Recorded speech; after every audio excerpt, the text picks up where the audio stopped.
لله وكفى وسلام على عباده الذين اصطفى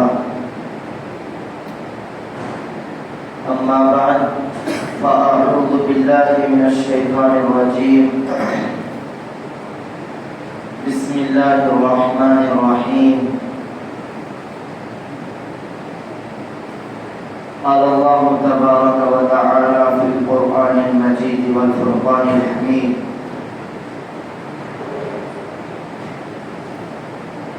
لن ينال الله لحومها ولا دماؤها ولكن يناله التقوى منكم وقال تعالى في مقام آخر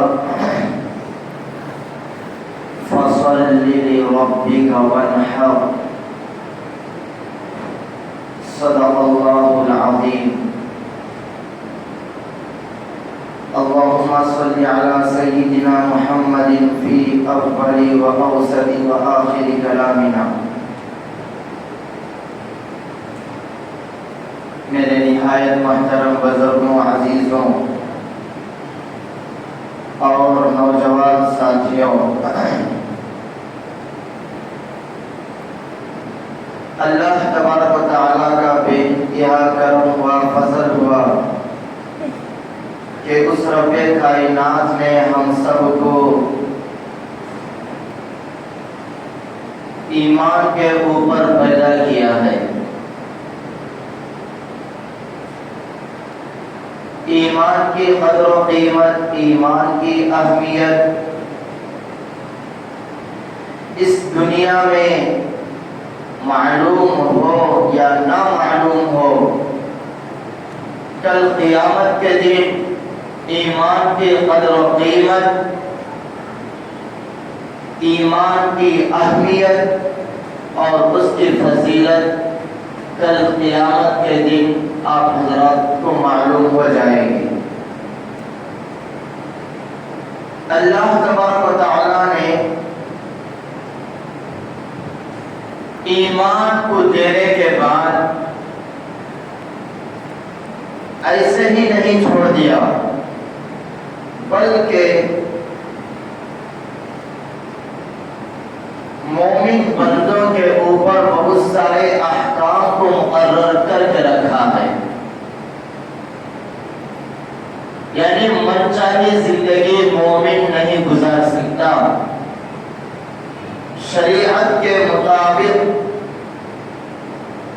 زندگی اگر گزارو گے تو وہ دنیا اور آخرت دونوں میں کامیابی ملے گی، اور اگر دنیا میں من چاہی دل چاہی اگر زندگی گزار لیے تو پھر آخرت میں ہمارا حشر بھی غیروں کے ساتھ ہوگا۔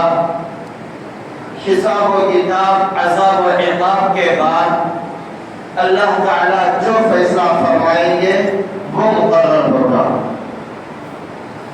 اس لیے اللہ تبارک و تعالیٰ کا جتنا بھی شکریہ ادا کرے کم ہی ہے،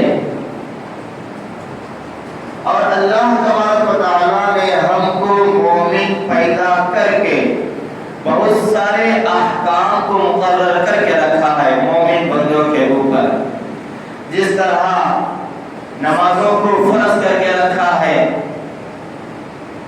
دل چاہے تب بھی پڑھنا ہے، دل نہ چاہے تب بھی پڑھنا ہے، صحت مند ہو تب بھی پڑھنا ہے، بیمار ہو تب بھی پڑھنا ہے،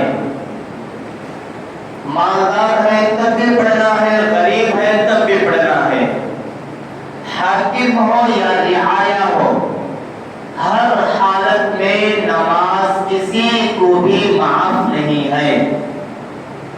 یہ اللہ تعالیٰ کا حکم ہے، مسلمان بندوں کے اوپر مقرر کر دیا گیا ہے۔ اور اسی طرح سے زکوٰۃ ہے، صاحب نصاب کے اوپر دل چاہے نہ چاہے، عقل مانے نہ مانے، ہر حال میں اللہ تبارک و تعالیٰ کا جو حکم زکوٰۃ کے اوپر واجب ہوا ہے، فرض ہوا ہے، اس کو ادا کرنا ہی کرنا ہے۔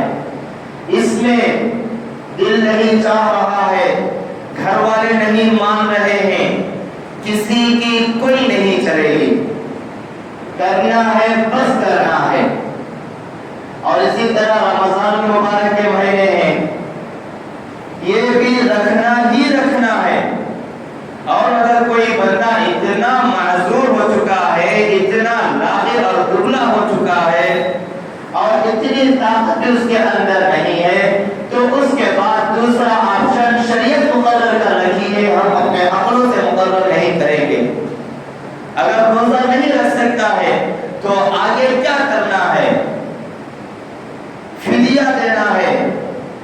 تو فدیہ کتنا ہے؟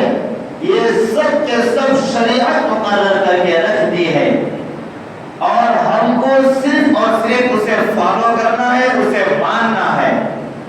بہت ساری شریعت کے باتیں ہمارے عقل میں آتی ہے، بہت ساری باتیں ہماری عقلوں میں نہیں آتی ہیں، لیکن ماننا پڑے گا۔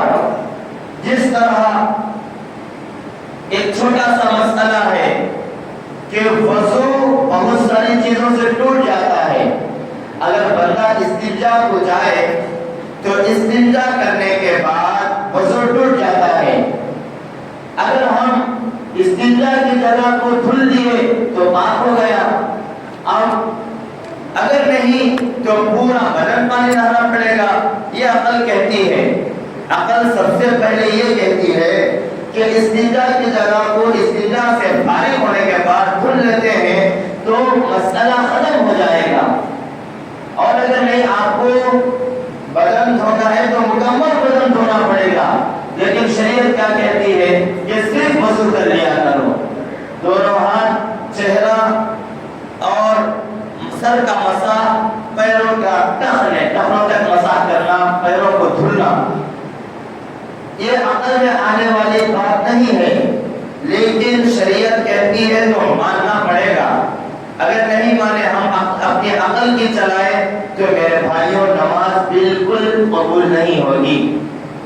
تو بہرحال میں سمجھانا یہ چاہ رہا ہوں کہ شریعت کی طرف سے بہت ساری باتیں مومن بندوں کے اوپر مقرر کر دی گئی ہیں، بہت ساری عبادات بھی مقرر کر دی گئی ہیں۔ اس میں سے ان عباداتوں میں سے کچھ عبادتیں مالی ہیں، کچھ عبادتیں بدنی ہیں، کچھ عبادتیں بدنی بھی ہیں اور مالی بھی ہیں۔ جیسے بدنی عبادت صرف نماز ہے، نماز پڑھنے میں کوئی پیسہ خرچ نہیں ہوتا، نماز پڑھنے میں کوئی پیسہ خرچ نہیں ہوتا، یہ صرف بدنی عبادت ہے، اس میں بدن حرکت کرتا ہے۔ اور اسی طرح سے زکوٰۃ ہے، اس میں بدنی عبادت نہیں ہے، صرف اور صرف مالی عبادت ہے۔ زکوٰۃ میں صرف اور صرف پیسہ دینا ہے، بدن سے کوئی کام، محنت کا کام اور بدن کو حرکت میں لانا نہیں ہے۔ اور روزہ ہے، یہ بھی بدنی عبادت ہے، صرف اور صرف گھر میں ایک جگہ بیٹھ کر مکمل 30 روزے رکھ لیا کریں تو بھی رمضان مبارک کے روزے ادا ہو جاتے ہیں۔ اور کچھ عبادتیں ہیں مالی بھی ہیں اور بدنی عبادتیں بھی ہیں۔ ان میں سے ایک عبادت جو اہم ترین عبادت ہے، جو ابھی چل رہی ہے، وہ ہے حج کی عبادت۔ حج میں آپ دیکھ لیا کریں کہ اس میں صرف پیسہ سے کام نہیں چلے گا اور صرف بدن سے بھی کام نہیں چلے گا، آپ کو اپنی بدن کو حرکت بھی کرنا ہے، طواف بھی کرنا ہے، سعی بھی کرنا ہے اور چکر بھی کاٹنا ہے، اس میں بدن کی حرکت کرتا ہے۔ اور جو حج کے لیے جانا آنے کا خرچہ ہے وہ بھی اچھا خاصا لگ رہا ہے۔ یہ حج کی عبادت ایسی عبادت ہے کہ اس میں بدن کا بھی کام ہے اور مال کا بھی کام ہے، یہ بدنی اور مالی دونوں عبادتیں ہیں۔ تو میرے بھائیوں، جو ایام چل رہے ہیں ذو الحجہ کے، یہ بہت ہی اہم ایام ہے، بہت ہی اہم دن ہے اور بہت ہی اہم اور فضیلت والے اوقات میں ہم زندگی بسر کر رہے ہیں۔ ان مبارک اوقات اور ان مبارک دنوں میں ایک اہم ترین عبادت قربانی کی عبادت ہے کہ ہم کو قربانی کرنا ہے۔ اللہ تبارک و تعالیٰ کا حکم ہوا ہے، سورۃ الکوثر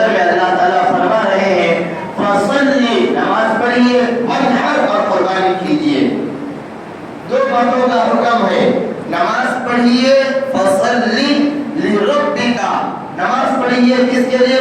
ربی کا، تمہارے رب کے لیے، تمہارے پروردگار کے لیے۔ وانحر، اور قربانی کیجئے۔ جب عید الاضحیٰ کا موقع آتا ہے تو ہر صاحب نصاب کے اوپر قربانی واجب ہو جاتی ہے، واجب ہو جاتی ہے، کرنا ہی کرنا پڑے گا۔ اب صاحب نصاب کون آدمی ہے؟ گزشتہ جمعہ میں نے بتا دیا کہ صاحب نصاب جس کے پاس 7.5 تولہ سونا یا 50.5 پر 2 تولہ 52.5 تولہ چاندی جس آدمی کے پاس ہے اس کے اوپر قربانی واجب ہو جاتی ہے۔ اور اگر پورا سونا پورا چاندی نہیں ہے تو 2 تولے سونا ہے اور 30 تولے چاندی ہے، اگر اس کو ملائیں گے تو 52.5 تولہ چاندی خرید سکتے ہیں، تو ایسے بندے کے اوپر بھی قربانی واجب ہو جاتی ہے۔ اور اگر ہمارے پاس تجارت کا سامان ہے اور تجارت کا سامان اتنے پیسے میں ہے، اتنی مقدار میں ہے کہ اگر اس تجارت کے سامان کو فروخت کریں گے تو ہم 52.5 تولہ چاندی بھی خرید سکتے ہیں یا نہیں تو 7.5 تولہ سونا خرید سکتے ہیں، تو ایسے تجارت والے کے اوپر بھی قربانی واجب ہو جاتی ہے۔